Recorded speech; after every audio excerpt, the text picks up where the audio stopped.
Welcome to the Big Biz Show. Taking care of business. You want fast-talking, hard-hitting discussions on business and finance? Maybe with a barroom slant and some really salty peanuts? We're not counting calories. We're counting cash. Before we get to the man with the financial plan, meet the money team. Costa, Mary, now Captain Finance himself, Sully. Wherever you're watching, wherever you're listening, we welcome you to another episode of the Big Biz Show, one of the first here in this beautiful year of 2026. And a carryover from 2025 around these parts, we like to say, a big old howdy to ya. That is the Day Trader Trio, best in the business, no less than so. Well, it was until I said that. Back here at the bar, it's Costa, it is Mary Godwin, and it is our faithful leader, Sully. As, of course, from New York City, where it's balmy 41 degrees, which is Bermuda shorts weather for Manhattan. Howie Font, of course, joining us from New York. Our lead analyst here on the Big Biz Show. We had to go through JFK to get to South Carolina between Christmas and New Year's, and that little 15, 20 feet of off the airplane into the jetway where the elements affect you. Oh my God. Yeah. Just. Hey, so it is not Saudi Arabia. It is not Canadian oil sands. It is not the Bakken of the Dakotas here in the U.S. It's not even Mexico. It is Venezuela that has the world's largest proven oil reserves. And it's a pretty big energy powerhouse if it's played. But then again, when we start playing politics, we could be potentially hobbled. I liked it when we were 82% energy independent between Canada, U.S., and Mexico, which is what we were. Oil is good for this country. Oil is good for the economy. Even your coexist bumper sticker on your Prius is made with petroleum. So let's understand that both sides have arguments about, but we're all using petroleum in every single thing we have, including the Apple cord that is charging my phone. Oh yeah, made fully out of petroleum. So Howie, this is obviously I'm glib here. Because Venezuela is such a dichotomy. It's an economic collapse when it shouldn't be. It's because of the corrupt government there. But these guys are producing 3 billion barrels per day. In any other country, that would make them Saudi rich, right? So talk to us about the lay of the land there and what the U.S. is doing and what we're not doing and so on and so forth. Yeah, so, first of all, I just want to say in 2025, we had a lot of events that moved the market and were really important to the market, whether it was the Fed or the tariffs or something like that, where politics or government shutdown. But politics do affect the market. They can affect the market. There are things that happen there.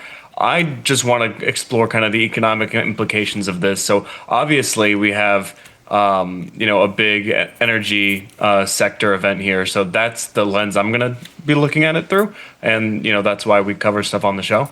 The 3 million barrels per day number was in 1999 when they were doing well, when they had fairly good infrastructure. But when the U.S. pulled out and put on sanctions and everything, that went away. So we're looking more at like 800,000 barrels, and that all goes to China. So what's kind of interesting is the move yesterday when the market opened was kind of muted as far as the response from this new supply that's going to come online. And that's because it's going to take probably 10 years, and we don't know where it's going to come from. And Venezuela could give us 3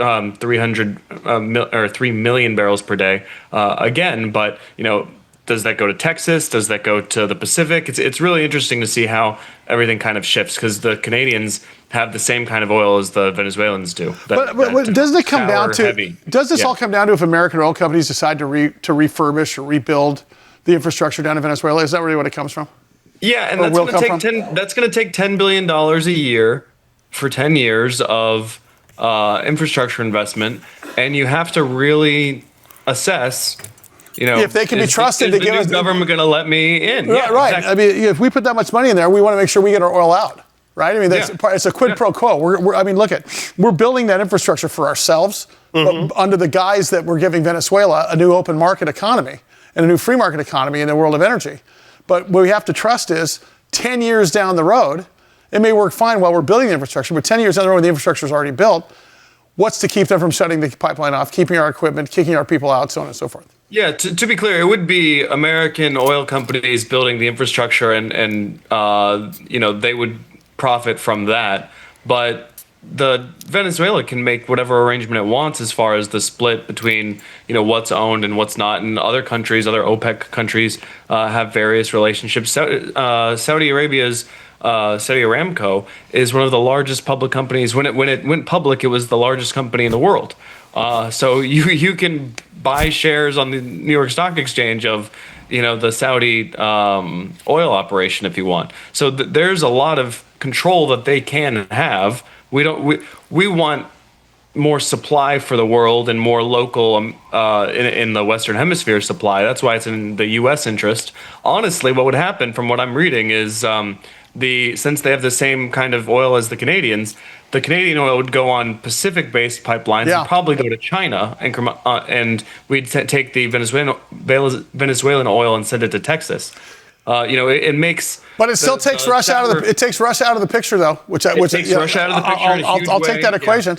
Well, Howie, that was going to be my question. What is the sharper of the edges on the sword? Is it getting rid of a dictator that apparently a lot of Venezuelans wanted out of the country, or is it shafting Russia and or China as far as them depending on that oil? I think the China-Russia thing is just as big as the part of the bigger picture, don't you? Yeah, I mean, listen, this was technically a law enforcement action, so. Yep. This is just when the government has said that when the U.S. government has said we're going to control Venezuela. That's like when Alexander Haig said, "I'm in charge now." I mean, that's coming from a perspective of incentives, right? So we've sanctioned their oil when they try to send out on certain tankers oil to the world, to China or wherever. We get a warrant, we stop it, and we're holding them back. As far as our control, if we loosen that up for changes in behavior, that is kind of the win-win there as far as Venezuela opening up its economy and being a freer nation. Howie, so talk about short-term, long-term here, in your opinion, over the next, let's say, 4 weeks to 6 months. Okay. Well, I would categorize this both as short-term. Nothing's going to happen, nothing new, no new supply, nothing like that. It's going to be interesting to see what we think is going to be allowed, and that will affect our future projections. But that won't affect price that much. We're really going to have to check in 10 years and see, wow, was this worth it or not? The much ado about nothing thing is still wait to be, the tail wagging the dog, which is what everything Donald Trump does, I'm anxious to see what the real story is going to be, what the real issue is, and maybe this isn't an oil play. Yeah, it starts out as a law enforcement play, maybe ends up as an oil play. We'll see what happens. Well, it's really important that the first big economic news of the semester of the year was school on the brain. Was an energy sector-based event because there's been so much AI hype that we think a lot of analysts are saying that there's going to be a move out of tech and more into energy, and we'll see that as a general theme whether or not this happens. So does that facilitate this even sooner is a big question as far as Howie Font for president. Always. Thanks, buddy. Our market analyst, best in the business, Howie Font. You'll find him all the time here on the Big Biz Show. Keep it right here. There is much more to come. Thanks for being along for us in 2026. We're back after this.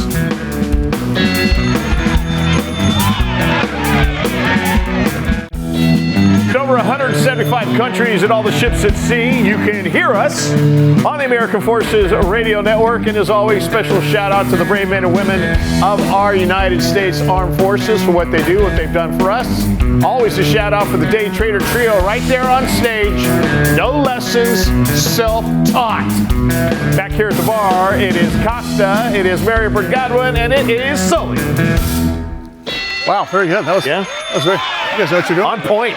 85 million TV homes strong here. Thanks for joining us once again on the Big Biz Show. Bob Daigle is the president, chairman, and CEO of a company called Amtech Systems. Michael, tell us all about them, buddy. ASYS. They are in the semiconductor business. Did one of our viewers contact us about them, or one of the shareholders, or how? Somebody, and I reached out, and they said, we'll get Mr. Daigle on the show. So we welcome him to the Big Biz Show for the first time ever. Bob, how are you? Doing great. How about you guys? Good. Hey, can you talk to, this is so interesting because you talk about semiconductor business, and of course, we're not just a show about small caps here. We talk about everything from, music to politics to AI and semiconductors. But, semiconductor, speak sort of has been something that we've all taken for granted until the word AI comes up. And then suddenly you guys show up with an AI semiconductor. Talk about that. Give us an overview of that. So we're actually in the equipment business primarily for AI. So pretty much every one of these GPUs, TPUs that are made have to get packaged and assembled into electronic assemblies for these data centers.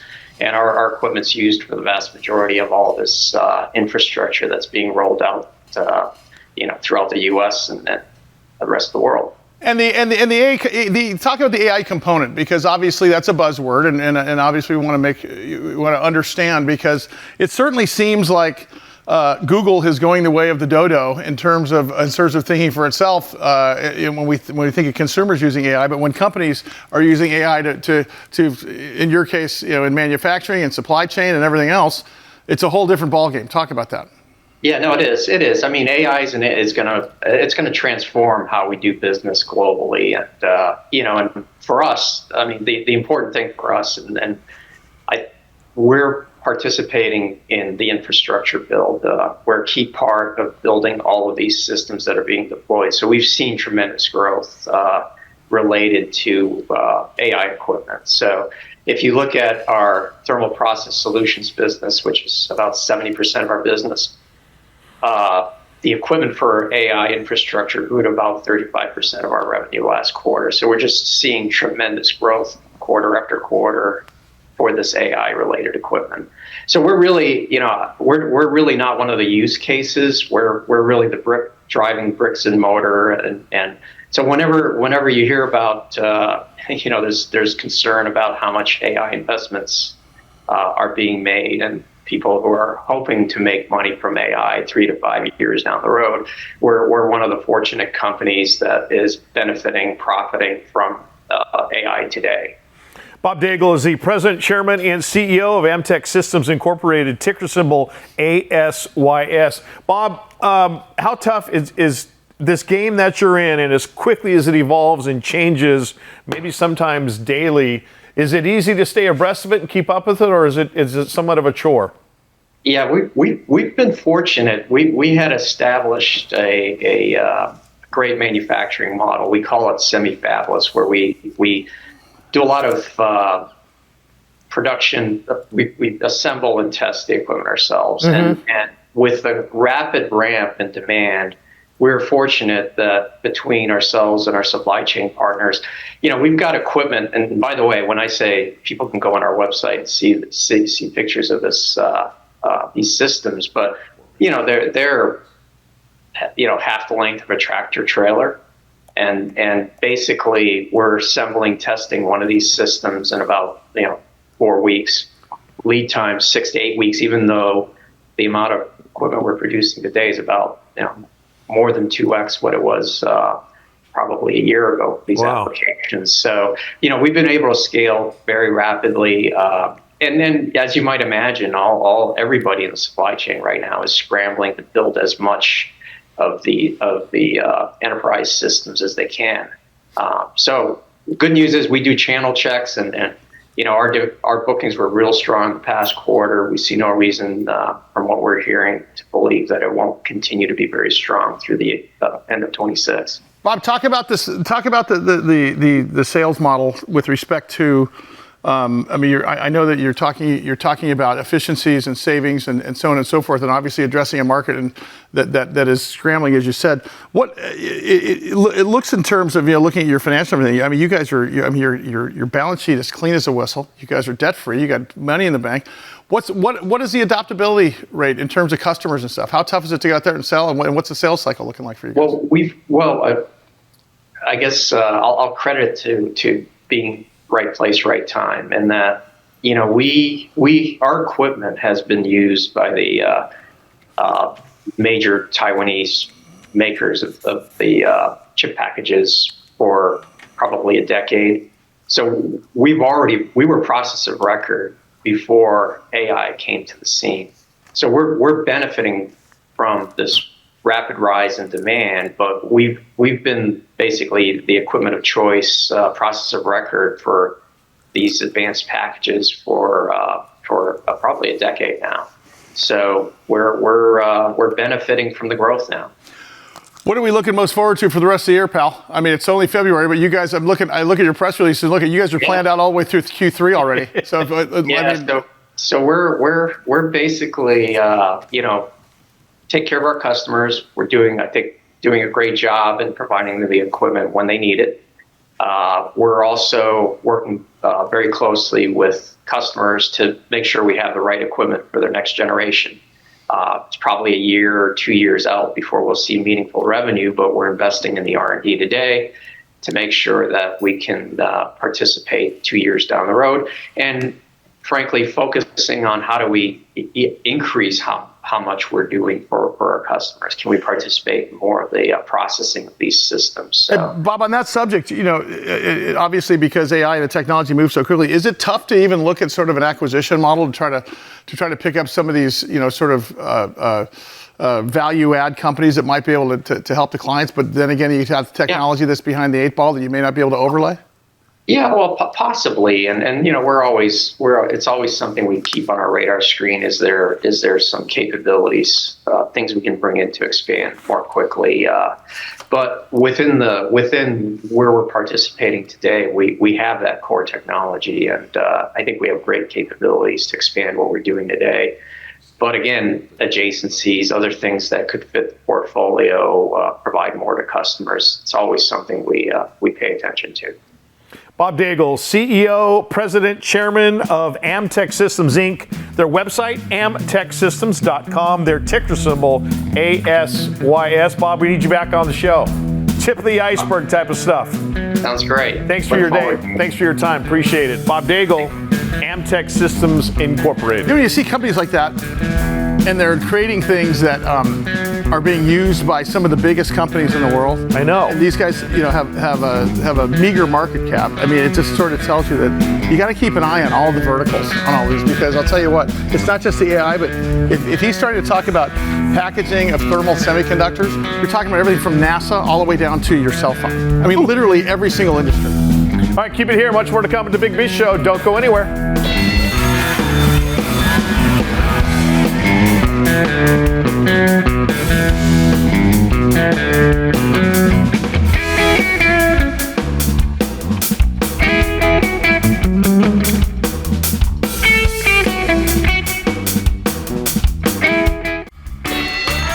It is the Big Biz Show. Appreciate you tuning in and watching on another glorious day here in Southern California. We're inside the Loft 100 studios. And as always, we are treated to the musical stylings of the Day Trader Trio. Started out on the Lawrence Welk Show, and look at them now. Back here at the bar, it's Costa, it's Reverend Godwin, and it is Sully. And one of our favorite guests is up on deck here. Aaron Day, CEO of Amaze. Their ticker symbol is AMZE. And you talk about a rocket that has been lit and is just... Yeah, I'll tell you. Man, the sky is the limit, literally, with Amaze. Aaron Day back with us here on the Big Biz Show. Aaron, my friend, how are you?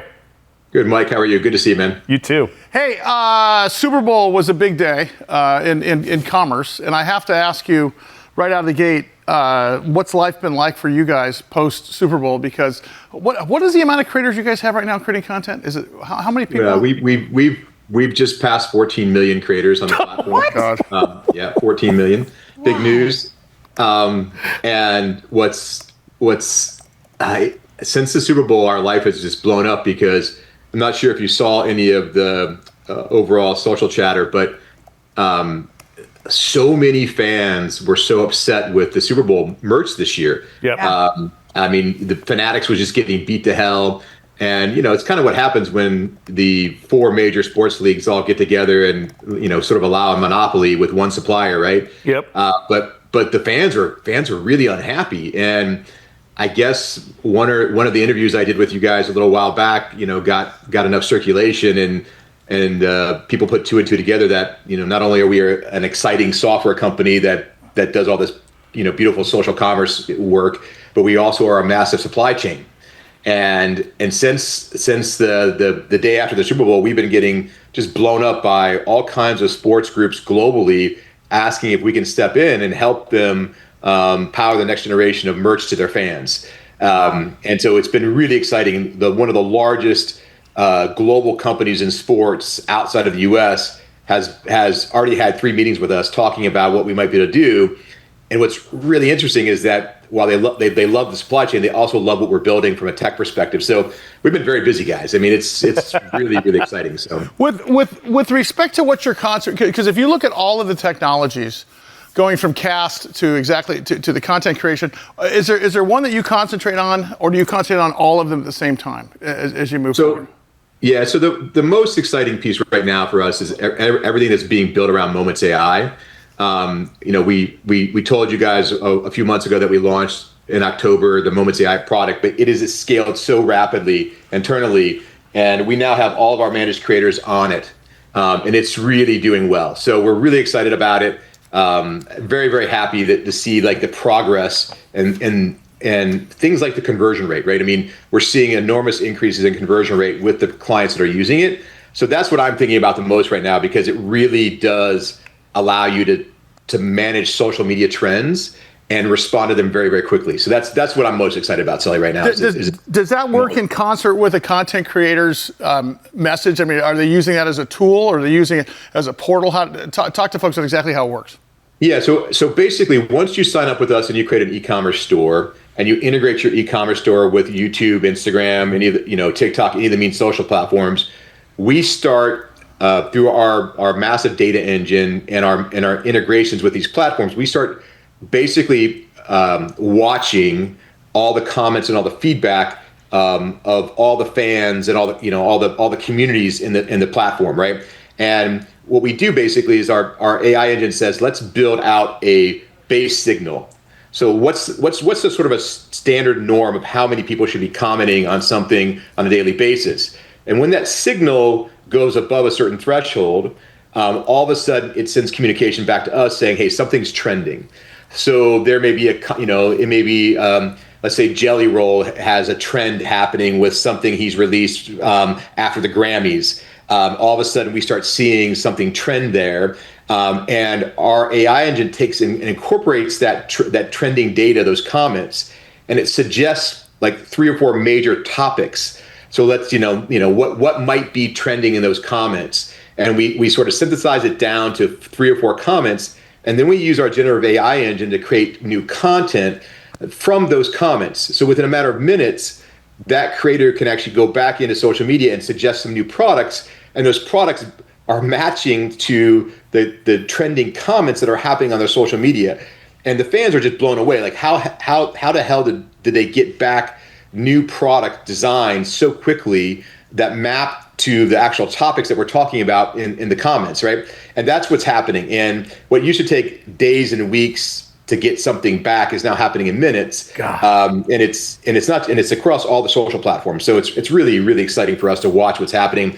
And we're really, right now, we think where we are is we've got it working with all of our managed creators, and we think that full-scale rollout will happen in the first 2 weeks of June, right? So we're trending, where we feel comfortable enough understanding all the dynamics of it, the costs associated with it, that we can roll it out full scale to all of our creators in the June timeframe. Aaron, this is incredible. I used to work in an agency in social media, and we had community management teams that were like people that would scroll through Twitter to see what was trending, or if somebody mentioned something that was related to our industry, we would chime in, and it would take, like you were saying, days, hours, and a lot of labor. So what you're talking about is just minutes, and it's making me think of like when Life of a Showgirl came out or something, Taylor's album, gonna bring up Taylor Swift. But within moments, big brands or content creators have whatever is in their niche. They have a cupcakes that are the same color, or they have a song that sounds like it, or whatever it is. It sounds like that's kind of what you're talking about, right? It's like the turnover on a trending topic. They can come out with a t-shirt or a cupcake or whatever that is in line with this trending topic. Is that right? Yeah. So spot on, Mary. And I actually showed it to one of the largest talent agencies last week. They have over 8,000, talent that they represent. And I showed it how fast, and they just picked one handle from one of the talent. And I said, watch what happens. And what they were like, look, within a matter of minutes, we just basically profiled the entire trend of that creator over the last 3 or 4 days. And we were able to create products for them in minutes. Now, not only creators, but the agencies that manage them and the service providers that take care of them see what we can do. It's going to change how these creators communicate with their communities. Wow. Aaron Day is the CEO of Amaze, AMAZE, ticker symbol AMZE. Hey, Aaron, literally 45 seconds left. Can't wait to get you back in studio. And of course, there's a new Bizumentary coming out about you guys and content creation. Anything changed in content creation for you in the last 6 months that you didn't expect? Because obviously this is a moving target. Yeah, so I think what's changing the most right now is TikTok, guys. There was 2 years of chaos with TikTok. About whether it would be a social media app or wouldn't be a social media app. It finally was sold to a majority American, European, Middle Eastern. The people who own it now are very interesting, right? But it is now sort of in a place where it can grow and be what it needs to be in the U.S., right?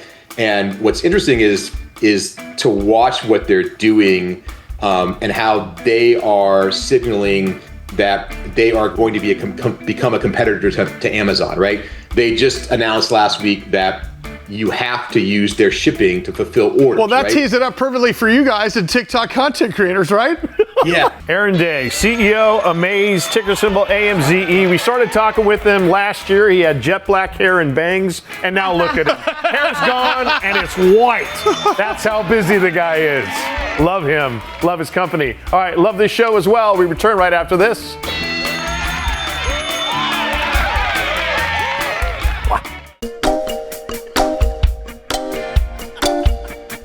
You ever see that show, that movie Oceans?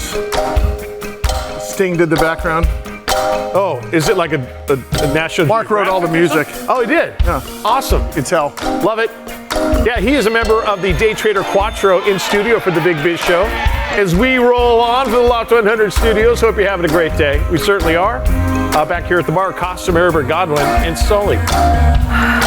Boy, big Cloudastructure press release today. Oh. CSAI is their stock symbol, of course. James McCormick and Greg Smitherman and LOB sometimes joins us. But they're doing a podcast out of our studio once a month for their, which I think is brilliant. And we're donating that to them because I think it's a brilliant model for a public company to communicate with their shareholders and really. And what they're doing. And these folks are all about stopping crime before it happens with real-time AI surveillance. But there's a press release out. I'm just going to read the headline before we bring James up. And I think we have James and Greg today. We do. I think James is going to start off with this. But Cloudastructure deploys solar-powered AI security enclosures across multiple states, expanding critical infrastructure. James, you're going to talk about that. This is a very big thing. This is a game changer. It's a big deal. It adds another 17 funnels to you guys in terms of revenue sources. Talk about it from top to bottom in terms of how this affects you and what these enclosures are doing. Yeah, absolutely. Can I start by saying when we were in the studio, there was only 3 musicians. Yeah, now I know. there's 4, well, right? We hired another one for your podcast. And I'm sorry, the first of the podcasts is actually live on our website and iTunes, a few other things as well. So anyway, press release, yes. So we just announced an expansion of what we like to call our enclosure product line. What's an enclosure? It's basically our fix system that we would put in a multifamily property application, but encapsulated in a box, in an enclosure. It's got our cloud video recorder in it. It's got, it comes with or can be spec'd with up to 2 cameras, speakers, strobe lights, the whole 9 yards. We announced a little while back a powered enclosure for applications where power is available. And today we just announced a solar application that we're actually shipping to one customer at 4 different sites, where they're just starting the construction process, so there is no power. And because of the solar. When you say enclosure, can you describe to our audience exactly what that means and how that operates? Sure. Basically, it's, what would I say? It's 2.5 feet, 3 feet tall, 2 feet wide, 2 feet deep. And it includes all the componentry to allow us, just like we do with our fixed installations, to provide 24/7 video surveillance. Right? It's the exact same application. It's just, excuse me. Dare I say portable? Dare I say scalable? Both. Okay. Both. Scalable, portable and scalable. They're meant specifically for, think construction sites. And what's sort of the footprint of construction sites? They, right? They need to be protected for a period of time. Sure. Right.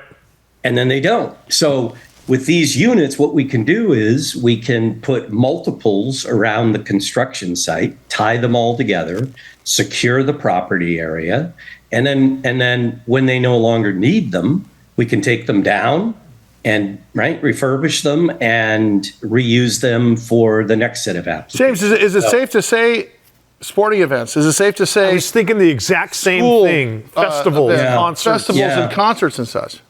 Yeah. So I think that those type of applications would be served better with a mobile trailer, right? Okay. Which we also offer, but it's the same philosophy, right? The mobile trailer is just a different version of the enclosure, for lack of a better phrase, right?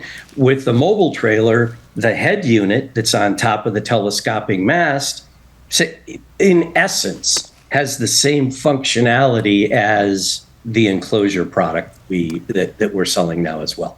James, does the enclosure protect the camera and everything from weather, from rain, from all the elements? Absolutely. Yeah, absolutely. Right. It's been tested. So a couple things, right? So you have a weatherproof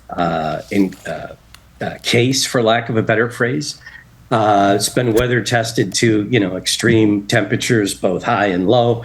Like Las Vegas is a huge market for us from a construction standpoint. And as we know, it is anything in the summertime there, but not screaming hot, right? Yeah. So, right. So, yeah, it's impervious to the elements and makes it applicable for virtually any application, right, that a customer could think of, where they have let's just call it, right, a transient sort of application where they need protection for a period of time, and that's what these devices provide protection. James McCormick is the CEO of Cloudastructure, Inc., ticker symbol CSAI, also joined by Greg Smitherman, his CFO of Cloudastructure, again, that ticker symbol CSAI. I'm going to bring Greg on next break because we've got some stuff to go through, but I want to corner James here just for one more minute or so because and they do have a great partnership between the CEO and CFO, which we'll talk about here in the next segment, but this is just one of the ways when you said in the very beginning, James, and you said this on your podcast as well, about how you're using AI to drive gross profit. And the AI functions, was this something that you guys had envisioned even 6 to 12 months ago, or is this something that's always been on the horizon, or is this something that's just, with sort of the AI becoming the game changer, is this becoming something that was just absolutely necessary and just so obvious you couldn't hold off anymore? You're specifically talking about the enclosure. Yeah. Yeah. So it was a relatively new development for us. There have been other applications like it from certain of our competitors out in the marketplace, but we basically started going at this market with this application, I would say, no more than 3 months ago. So think about that one, right? That's the other benefit of being a smaller, more nimble company. We can take things from ideas to prototype to execution relatively quickly, and that's what we proved out in this instance. Well, and you always talked about your versatility, but this is the perfect example of how quickly you guys and nimble you guys can be, to use your parlance, absolutely, to do that. Absolutely. In terms of strategic growth, does this change? And I know we're going to talk about that with Greg and stuff. Does this change the numbers dramatically in your mind? I know you guys can't talk specifically about numbers and projections, but is this right on line of what you're thinking? I think it's just right in line with what we're thinking. Initially when we put our thoughts together for our revenue plan for 2026 and the specific verticals that we were going to go after, we've talked about it before. Construction and commercial properties have a lot of potential for us in 2026 and beyond. So I think you could think of this as just another tool for us to use to be able to penetrate that construction market and the commercial space. When we come back, I'm going to talk a little bit about your S3 shelf registration, what an S3 is, what that does, what an ATM does for a company like yours, and also want to talk about really the momentum around revenue growth. And this is just a piece of this thing. His name is James McCormick. James McCormick and Greg Smitherman from Cloudastructure Incorporated, making your life safer. All right, more with them after this. Don't go anywhere as the Big Biz Show continues. Back here at the bar, it is Costa, it is Marybird Godwin, and it is Sully. Here we go. And look who we have. We have both James McCormick and Greg Smitherman, the CFO and CEO of Cloudastructure, stock symbol CSAI. A couple things happening. Devin is putting together a BizUmentary, which is a sort of a 1-hour documentary on the industry where we're leaning on the CSAI team to provide us with professionals to talk about this, but also the podcast that is now available on Apple. It's available on their website, which is cloudastructure.com. And I think, Mary, if you do your magic, you could probably get them on Spreaker and everywhere else, couldn't you? I could. I was actually lucky enough to sit in. James, all you got to do is just wink at Mary and maybe, bring her a Fresca every once in a while, and she'll get that podcast over. Greg, great to see you. Can I talk to you guys about what an S3 is for our audience? Let's use this for a little bit of infotainment, or edutainment, I should say. You guys just filed an S3, what's called an S3 shelf registration for up to $150 million over the next 3 years, using what's called an ATM. Greg, can you explain that to our viewers in plain English? I do this stuff all the time, but it's be really interesting to hear from a CFO on how this works. And the reason it's important is because this is a way to finance a company without literally worrying about a number of things, like if the money's going to be there, what the price is going to be, so on and so forth. Talk about that just a little bit. Yeah, absolutely. And really, it's good corporate governance to have an S3 out there to provide a company with the flexibility, as you said, for financing opportunities as they come up. So an S3 is a specific form of registering your securities. We don't have anything particular in mind at the moment, but we're registering up to 150 million so that we're ready. So if an interesting acquisition opportunity comes up, interesting technology that we see, a whole host of things that we can leverage. So now we have sort of the financing capability. We've worked with the SEC. We've gotten the shelf registration approved. We're through a big hurdle. It speeds the process up and allows us to be more nimble and react more quickly. Hey, Greg, just real quickly, just so people understand, a shelf registration means we are registering shares ahead of time, setting them on the shelf to be used for later, because the SEC requires every share be registered before you do a financing, unless you put out what's called restricted stock, which is an entire different exemption. But what this really does is it gives you the opportunity for stock for currency on a potential acquisition, or for stock for financing. I mean, are those the two main pinpoints? Yeah, those are the two main things, right? Acquisition, financing, but it's also that flexibility, right, where you can do a whole bunch of different types of financing. But as you said, right, the stock is sitting on the shelf. We haven't put it out in the marketplace. It's ready and waiting so that if we find the right opportunities, we can react. And we're always looking for interesting opportunities, interesting technologies. We see them all the time. Nothing has risen to the level of let's go snag that one yet. But we are always on the lookout, always keeping our eyes open. Well, and by the way, S3 is a streamlined sort of registration, right? Isn't that the reason you do an S3 versus an S1 or S8? Or I know they're for different reasons, but the long story short is the S3 is a streamlined sort of registration, is it not? It is. It's a much more simple form. It's a lot less expensive than doing an S1. It's a lot, as you said, more streamlined to get it through. S8 does your option plans, so it's a different type of registration. But an S1, you can do anything. An S3 has a little bit more narrow. You've got to be a public company for a year, in good standing, And let's not forget the real reason for all of this, which I think that I don't think there's anybody on this program that's old enough to remember this, but back in the Great Depression, companies were selling 300% of 100% because there was no registration. There was like you've got 100 shares, but they were selling, and it was a desperate move by companies to continue raising money, but they were diluting everybody else without telling anybody. And this is hence why the Security and Exchange Commission was really formed. It's a job of FINRA. It's to really keep track of every single share out there, so we know every time you have a pie and it gets diluted a little bit, you need to know who's got what share, so we're not again selling 500% of the pie. Talk about with respect to the press release we were talking to James about today in terms of the AI security enclosures. So let's just, for example, and by the way, guys, these guys are a publicly traded company. I don't have any inside non-material information. I'm just using this as an analogy. Let's say there was an enclosure company out there that was making more of these.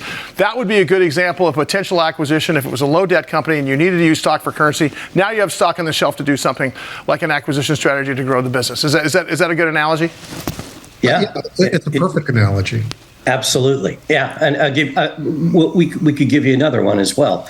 We talk about remote guarding, right? And sure. Humans in the loop and how that's a key differentiator for us. Well, now we have one site.